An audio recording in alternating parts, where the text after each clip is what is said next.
On a du nouveau dans l'affaire Depardieu. Ça pourrait être très compromettant, sachez-le, pour complément d'enquête, puisque maître Jérémy Assous, qui a fait un énorme travail dans cette affaire, a pu se procurer. Donc finalement, le constat de l'huissier. Est-ce que vous vous rappelez de cette histoire, Gilles Verdet? Oui, c'est le on va la rappeler à nos téléspectateurs. Oui, donc après complément d'enquête sur Gérard Depardieu et la polémique, France 2 avait fait appel à un huissier, France Télévisions avait fait appel à un huissier pour faire un constat. Et d'après France Télévisions, ce constat prouvait que tout était vrai dans complément d'enquête, que Gérard Depardieu avait bien sexualisé une jeune cavalière.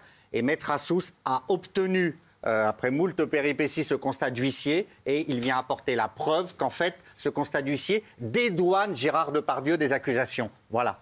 Merci, Maître Jérémy Assous, d'être avec nous. C'est vrai que c'est un feuilleton, cette affaire. Et c'est vrai que ça passionne nos téléspectateurs et les Français, parce que c'est une des plus grandes stars du cinéma français, si ce n'est la plus grande star qui est visée, Gérard Depardieu.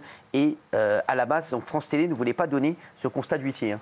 Non, mais je les comprends, puisque ce constat leur a permis d'éteindre la polémique, puisque je vous rappelle quand même qu'un très grand nombre de personnes, dont Gérard Depardieu, avait dit, et sa fille, qu'ils ne se reconnaissaient absolument pas dans ses propos et qu'ils ne les avaient pas tenus à l'encontre de la fillette. Or, c'est le fait d'avoir soutenu devant des millions de personnes que Gérard Depardieu a sexualisé un enfant qui l'a totalement disqualifié socialement. Oui. Et le seul qui avait beaucoup d'autorité, qui a eu le courage de dire que ça faisait quand même l'objet de polémiques et que ce n'était pas si certain, c'était le président de la République. Et en contrepartie de cela, et en réaction, il s'est littéralement... il a reçu une vague de haine où on l'associait aux propos de Depardieu. Et Delphine Ernotte a dégainé 2 jours après pour mettre un terme à cette polémique. A dit, mais de toute façon, nous avons fait authentifier tous les passages qui étaient vraiment, qui ont fait ce complément d'enquête. Sinon, ce complément d'enquête n'a aucun intérêt. Et ce qui a été diffusé correspond à la vérité. Et ça a été constaté par un huissier. À partir de ce moment-là, où ils ont dit ça, l'ensemble des médias, excepté les vôtres d'ailleurs, je tiens quand même à le rappeler, ont pris pour argent comptant les déclarations de Delphine Ernotte, de Tristan Warlex et d'Alexandre Cara. Et ils ont dit, puisque c'est authentifié, il n'y a plus de débat, c'est la vérité. Nous avons intenté une action devant le tribunal judiciaire de Paris qui nous a donné raison. Ils ont eu l'excellente idée d'interjeter appel. La Cour d'appel a donné raison à Gérard Depardieu. Et la Cour d'appel a ordonné à France Télévisions de communiquer ce fameux constat d'huissier sous astreinte.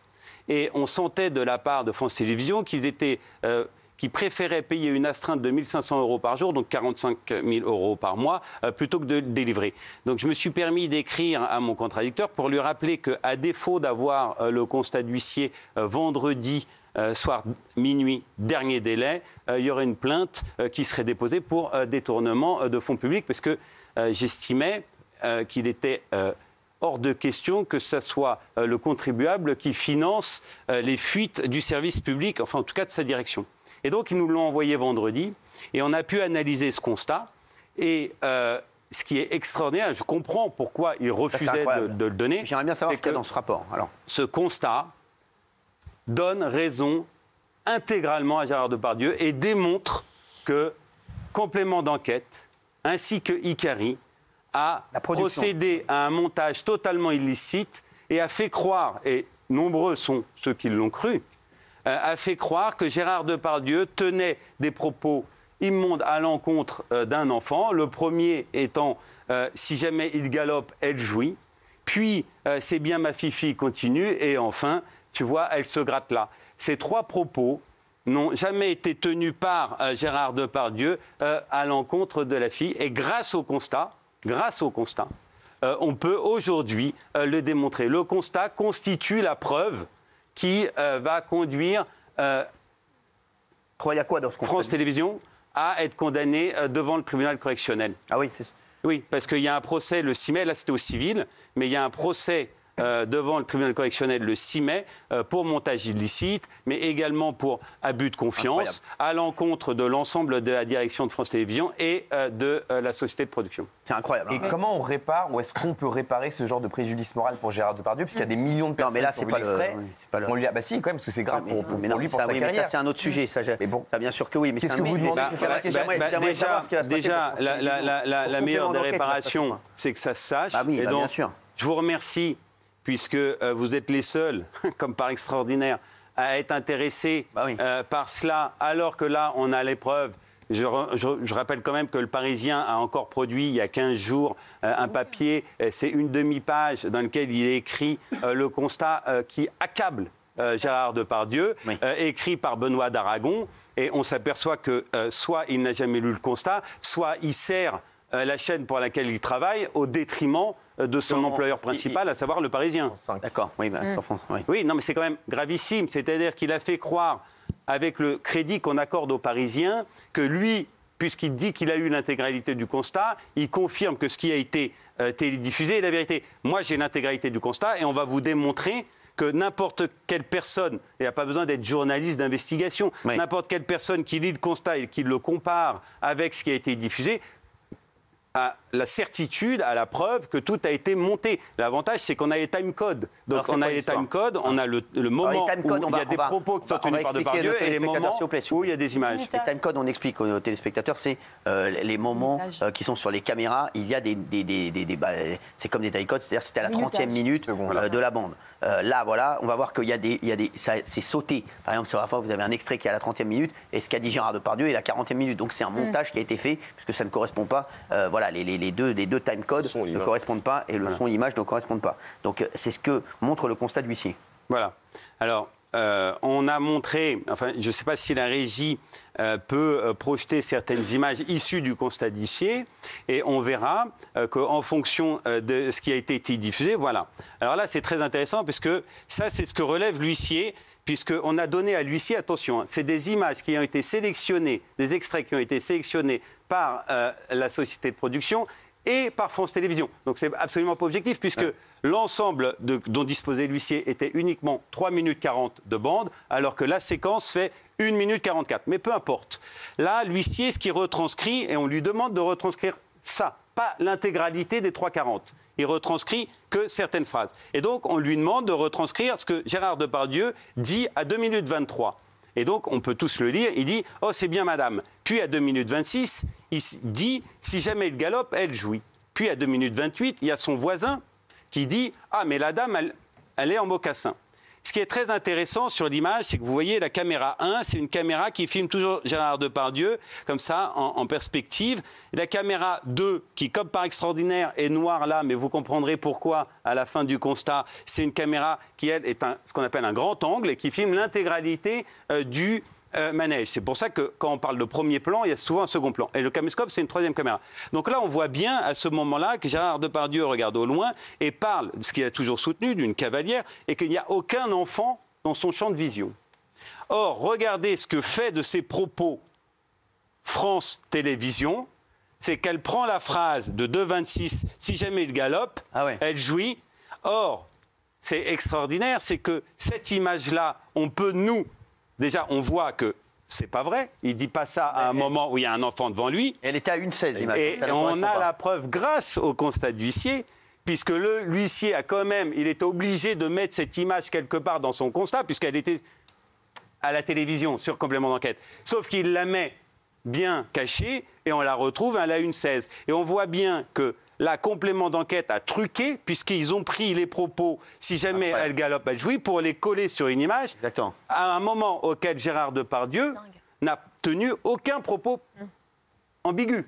C'est-à-dire que l'huissier dit bien de 1 seconde à 1,40, donc quand on voit la petite passer devant lui, il ne relève aucun propos qui pourrait prêter à la moindre polémique ou qui pourrait être même condamnable moralement. Ensuite, et je tiens, c'est très important, il y a eu 3 propos poursuivis. Donc si jamais il galope, elle jouit, c'est bien ma fille continue. Il reste 2 minutes. Puis, regardez, elle se gratte. Donc là, vous mettez le deuxième slide et vous regardez que là, on a la capture d'écran à 1,16 qui prouve que la petite, elle était bien à 1,16 et pas à 2,26 comme on le dit. Et quand on le remet sur la caméra de complément d'enquête, cette image qu'on voit, ils la mettent et ils collent dessus, c'est bien ma fifi, ils continuent. Pourquoi? Parce qu'ils avaient besoin, si je suis Gérard Depardieu, ils avaient besoin de créer un espèce de mouvement. Donc il prend la petite à ce moment-là, il dit si jamais elle galope, elle jouit. C'est bien ma fifi, continue. Puis quand on la voit s'éloigner, il dit regarde, là, elle se gratte. Et vous prenez le troisième passage, donc le fameux elle se gratte. Vous regardez, c'est à un moment où Gérard Depardieu, donc c'est à 3,19. Gérard Depardieu déclare à 3,19 « Oh, c'est bien », vous voyez. Puis l'huissier relève les images suivantes, que la jeune fille n'est plus dans le champ de la caméra 2, donc on voit la caméra 2. Donc on voit bien qu'il y a un grand champ, il relève qu'elle n'est plus dedans, et on s'aperçoit qu'ils prennent cette image où il y a la petite qui se retourne, où il n'y a absolument rien de condamnable, où on voit bien que c'est juste « Oh, c'est bien », ça devient « Tu vois, elle se gratte là ». Et donc, c'est le constat d'huissier qui a servi de bouclier à Delphine Ernotte, Tristan Walex, Alexandre Cara, à partir du moment où il est communiqué ce qu'ils auraient dû faire et ce que l'ARCOM aurait dû exiger d'obtenir et qu'elle a toujours refusé de faire, démontre que c'est une grave manipulation qui a causé un tort terrible et qui a été faite sur le service public, avec les deniers publics et avec la crédibilité du service public. Et ça, c'est extrêmement grave, alors que Delphine Ernotte avait la possibilité de tirer tout ça au clair. Elle s'est appuyée sur ce constat. Donc de demander le constat et de faire exactement ce travail. Ça a pris 10 minutes. Incroyable. Elle aurait dû sanctionner l'ensemble des participants à ce montage illicite. Au lieu de ça, elle les a protégés. Et c'est ça ce qui est scandaleux, puisque jamais, dans aucune chaîne de télévision, aucun média, il n'y a pas eu de sanction à la suite d'un tel montage. N'importe quel directeur, n'importe quel directeur de publication sanctionne, que ce soit le gendarme de l'audiovisuel comme l'ARCOM, mais également comme les chefs. Et ce qui est terrible, c'est de voir qu'ils ont des relais. Et je viens vraiment sur l'article du Parisien, parce que l'article du Parisien de la 15 jours qui a dit nous avons l'intégralité du constat et on vous confirme que ce qui a été dit, c'est la vérité, démontre que c'est totalement faux. C'est-à-dire que vous avez des petites gens qui, pour faire plaisir à la chaîne de télévision sur laquelle ils passent de temps en temps, par exemple C'est médiatique pour Benoît d'Aragon, n'hésitent pas à instrumentaliser un média dans son intégralité, à savoir Le Parisien, pour continuer et protéger la chaîne de télévision. Incroyable. Merci. Je vous remercie surtout de nous avoir invités et de permettre, et j'espère que cette information sera reprise. Et on tient à la disposition de l'ensemble des médias le constat et l'analyse, pour pas qu'ils disent qu'on garde des... Vous invitez. Exactement. Merci, bravo Jérémy Assous. Et c'est vrai que voilà, on aimerait bien que ce soit repris. C'est un petit peu, parce que c'est vrai qu'on ne le voit pas beaucoup repris, cette information, mais c'est normal, vous savez, c'est une mafia. Merci. Alors, par contre, ce qui est certain, c'est que maintenant, on s'est fait un plaisir de l'envoyer à l'ARCOM. Et donc, on va voir si l'ARCOM continue à avoir un comportement totalement illégal, à savoir discriminatoire à l'égard de certaines chaînes, en fonction de la tendance politique que vous êtes ou de votre actionnaire. Merci beaucoup, Jérémy Assous, et c'est bien de le redire. A tout de suite sur C8 avec les 5 images du jour. Merci. Bravo.